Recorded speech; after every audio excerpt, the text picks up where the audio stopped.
नमस्कार, आप देख रहे हैं 4 PM और मैं हूं आपके साथ निधि तिवारी। वक्फ कानून को लेकर देश में हंगामा मचा हुआ है।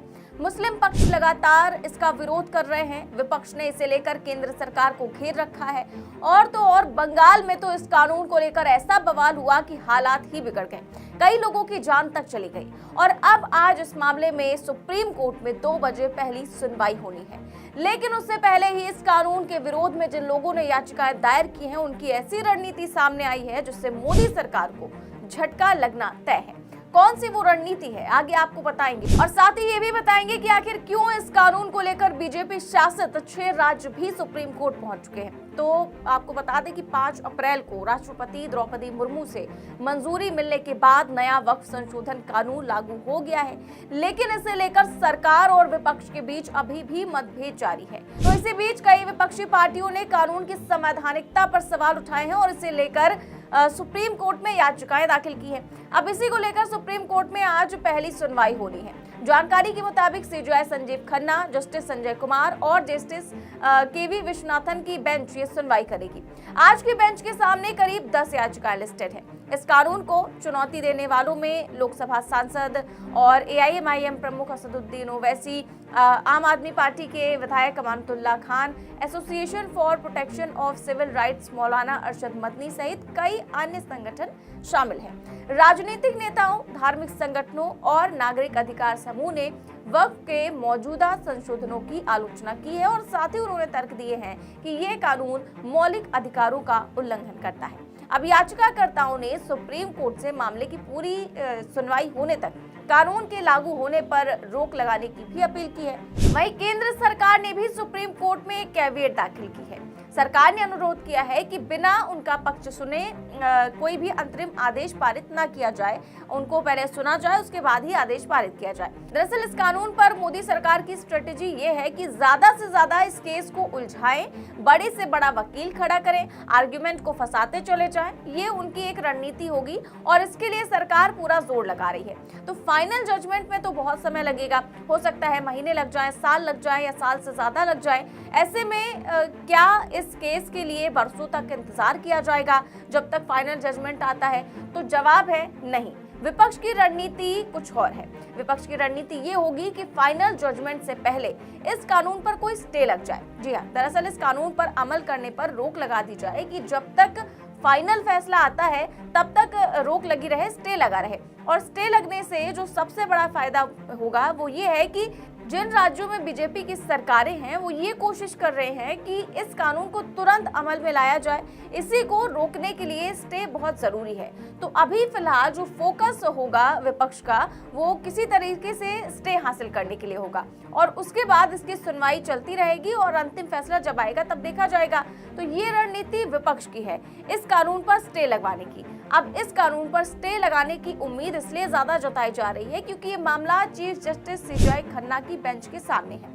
वही इस पर सुनवाई करेंगे और चीफ जस्टिस संजीव खन्ना ने पहले कई ताबड़तोड़ फैसले दिए हैं और एक तो उन्होंने जो स्टे लगा दिया है मंदिर और मस्जिद के जो विवाद थे, खासकर के संभल मस्जिद का मामला, काशी विश्वनाथ के मंदिर मस्जिद का विवाद, फिर मथुरा का विवाद। उन्होंने कहा कि हर मंदिर के नीचे मस्जिद ढूंढना, उसके बाद विवाद करना ये ठीक नहीं है और ये कहते हुए उन्होंने उन सब पर रोक लगा दी थी, स्टे लगा दिया था।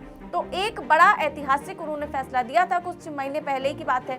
तो अब उन्हीं संजीव खन्ना की अदालत में फिर से मामला है, तो क्या वो इस पर स्टे लगा सकते हैं? इसी पर सवाल खड़े हो रहे हैं। हालांकि इस कानून को लेकर और क्या क्या पेच है इसको समझा रहे हैं सुप्रीम कोर्ट को कवर करने वाले वरिष्ठ पत्रकार प्रभाकर मिश्रा। उन्होंने ट्वीट करते हुए, एक लंबा चौड़ा ट्वीट करते हुए सब कुछ लिख दिया है। उन्होंने लिखा कि सुप्रीम कोर्ट को किसी भी कानून की समीक्षा करने का अधिकार है। ऐसे में सुप्रीम कोर्ट इस कानून की भी समीक्षा कर सकता है, लेकिन संसद से पास हुए किसी कानून में न्यायिक दखल की कुछ शर्तें होती हैं। अदालत में ये साबित करना होता है कि संबंधित कानून नागरिकों के मौलिक अधिकारों के खिलाफ है। अगर वो कानून संविधान के मूलभूत ढांचे को नुकसान पहुंचाने वाला है तब भी कोर्ट उसकी समीक्षा कर सकता है। वक्फ संशोधन कानून को चुनौती देने वालों को पहले कोर्ट में साबित करना होगा कि इससे उनके मौलिक अधिकारों का उल्लंघन हो रहा है या संविधान के मूलभूत ढांचे को नुकसान होगा। संसद को जिस विषय पर कानून बनाने का अधिकार ना हो और संसद ने कानून बना दिया हो, जैसे राज्य सूची के विषय में कानून बनाने का अधिकार राज्यों का होता है, तब भी सुप्रीम कोर्ट उसे रद्द कर सकता है। एक महत्वपूर्ण बात और, संसद से पास कानून को कोर्ट ये मानकर चलता है कि संसद से बना कानून है तो अच्छा ही होगा। ऐसे में याचिकाकर्ताओं को साबित करना होगा कि कानून संविधान सम्मत नहीं है। यहाँ पर वरिष्ठ पत्रकार प्रभाकर कुमार मिश्रा का कहना है कि जो भी कानून के खिलाफ में जिन्होंने याचिकाएं दाखिल की हैं, उनको सुप्रीम कोर्ट में साबित करना होगा कि ये उनके मौलिक अधिकारों का उल्लंघन है, ये संविधान सम्मत नहीं है।